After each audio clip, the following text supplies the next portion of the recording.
After that intro. Um,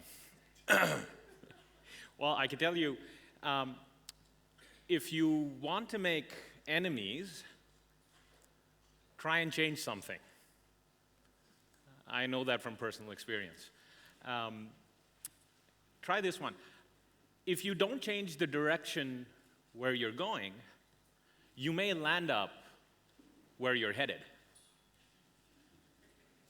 We all know change is hard. Quick show of hands, how many of us here have failed when trying to change something? Great, you're in the right room. You see, the laws that govern successful change were written in a secret language. And unless we learn how to decode that language, we're not going to be able to make sense of the script.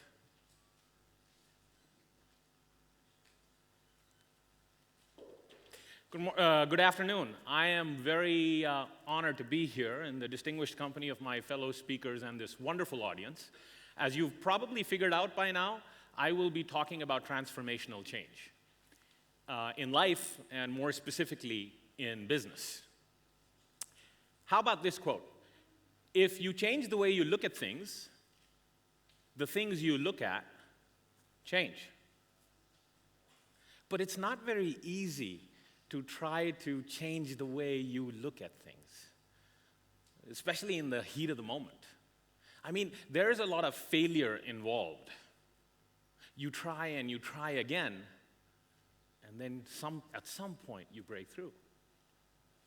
Here's a guy who knows a thing or two about failure. Everybody know who this is? Michael Jordan, that's right. And he said, I've missed over 9,000 shots in my career. I've lost almost 300 games. 26 times I have been trusted to take the game's winning shot, and I've missed. I have failed over and over and over again in my life, and that is why I succeed.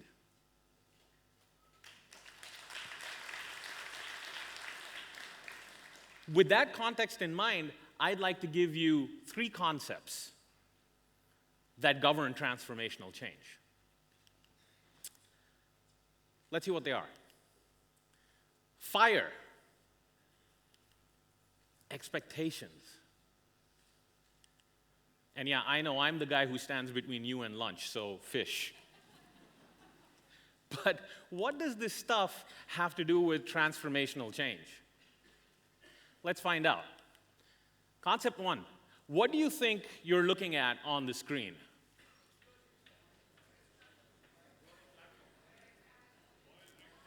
Oil rig fire, that is correct. This is Piper Alpha. This is the worst disaster in the history of offshore oil and gas exploration ever. It happened on the 6th of July in 1988 in the North Sea above Great Britain. And at the time, it caused an insured loss of over $3.5 billion.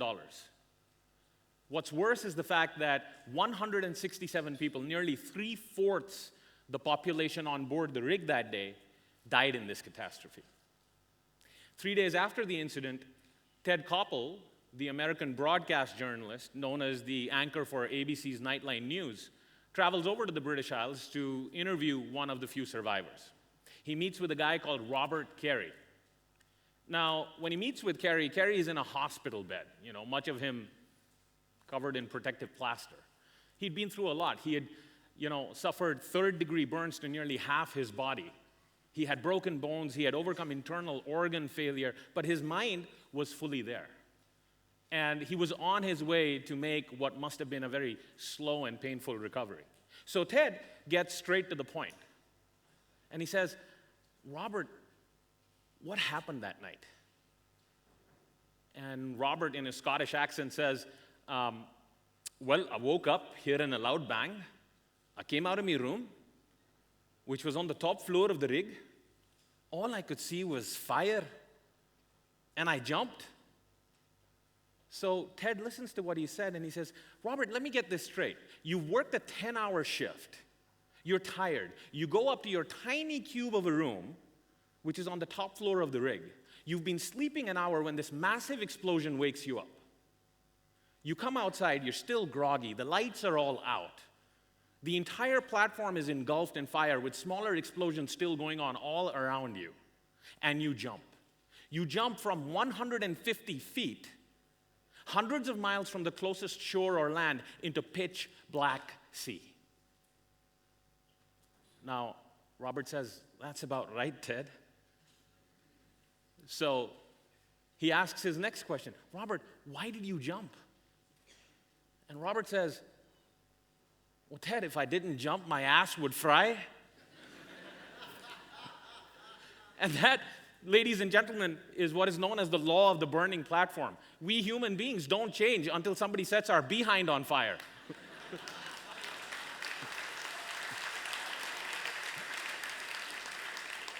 I'm sure you've heard of the joke of the race between the airplane and the rocket.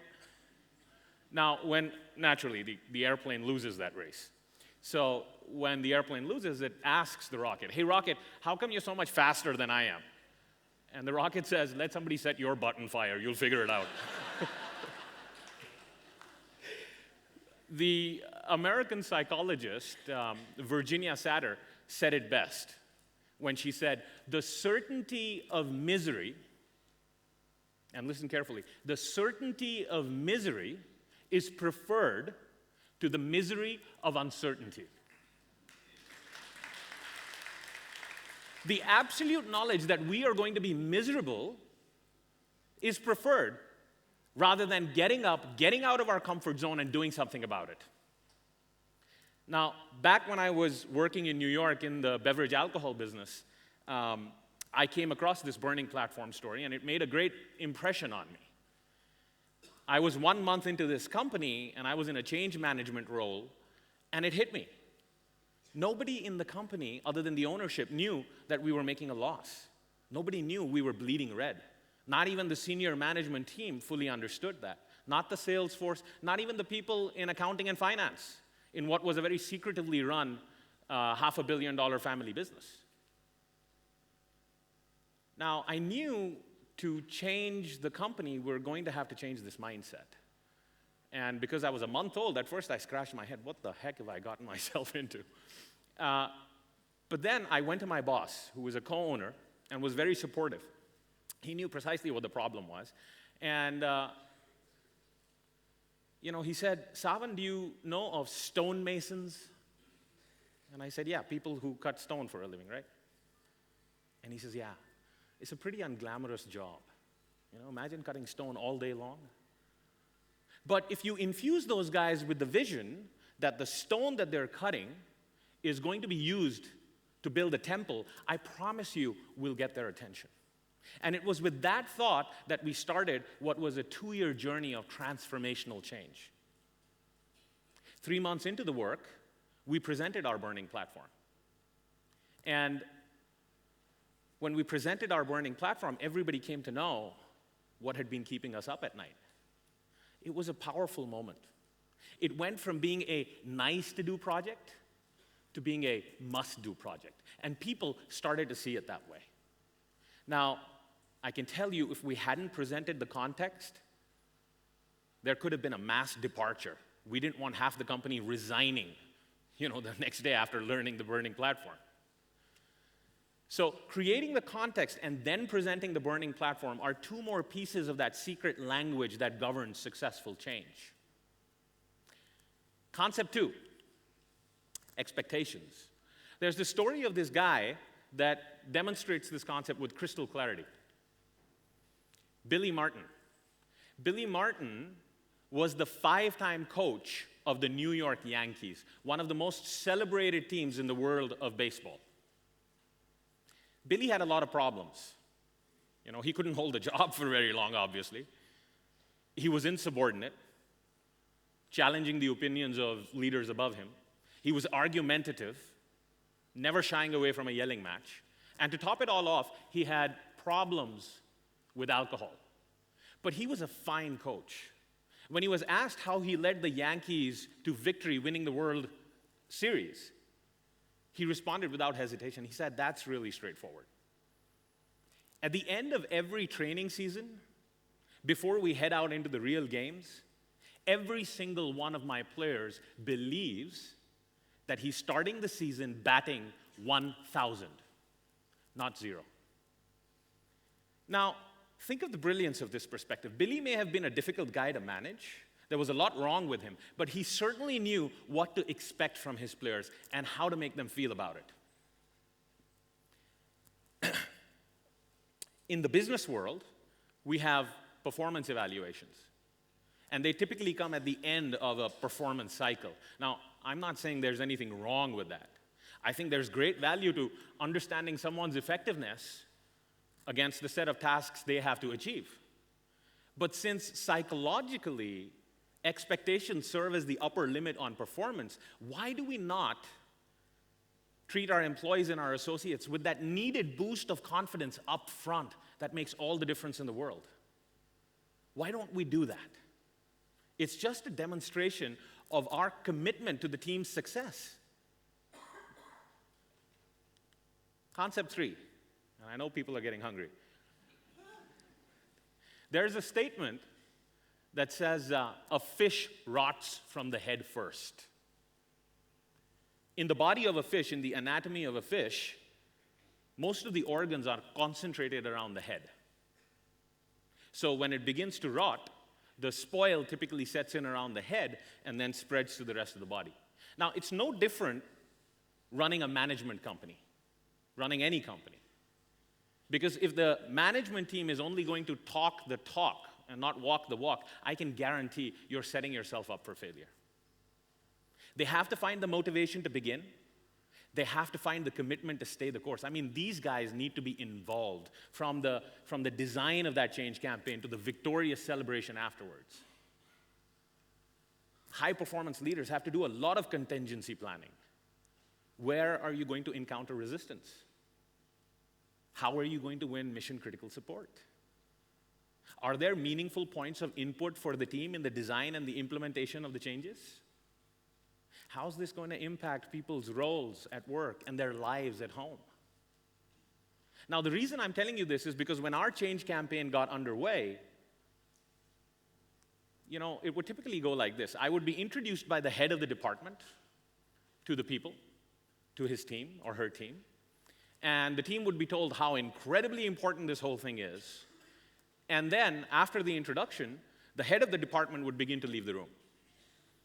Now, I knew if the message was to be taken seriously, if I was to be taken seriously, the people needed to see that their leader was present. And in my very first meeting, when I saw the head of the legal department walking out, I yelled out across the room. I said, if this isn't important to you, it isn't important to me. This guy turns around, looking at me, gritting his teeth. But then he quickly took a chair and sat down. Now, Winston Churchill once said, a fanatic is one that won't change his mind and cannot change the subject. How badly do you want this? How badly do you want this? Everybody here has heard of Socrates, the Greek philosopher, right? Now, he was also a lawyer, and he would teach law in ancient Greece, and he had a student. In fact, this was his best student. And this guy could even out-argue Socrates himself. He learned the subject so well. But when he went out into life, when he went out to the courts, he would lose every time. So one day, out of frustration, he came back to Socrates and he asked him, I was the finest student in here. Why do I lose out there? And Socrates, being the grand old man of wisdom that he was, said, let's go to the river for a dip. So teacher and student walk down to the banks of the river for a dip, and once they get there, as they're entering the water, Socrates suddenly holds his student by the neck and plunges his head into the water with the full intention of drowning him. Now, as you can imagine, at first, the student must have been in shock. When he realized that the old man isn't playing games, he pinched him really hard here in the thigh. and that dropped Socrates, and this guy came up gasping for air. I mean, and before he could inquire what had just happened, Socrates looked at him, he was quite exhausted himself. He looked at him and he said, "You'll win when you want it as bad as oxygen." Now, so in conclusion, remember you're human. The role failure plays in your life is to help you become the masterpiece you are meant to be. 2, transformational change works best when you create the right context and present your burning platform.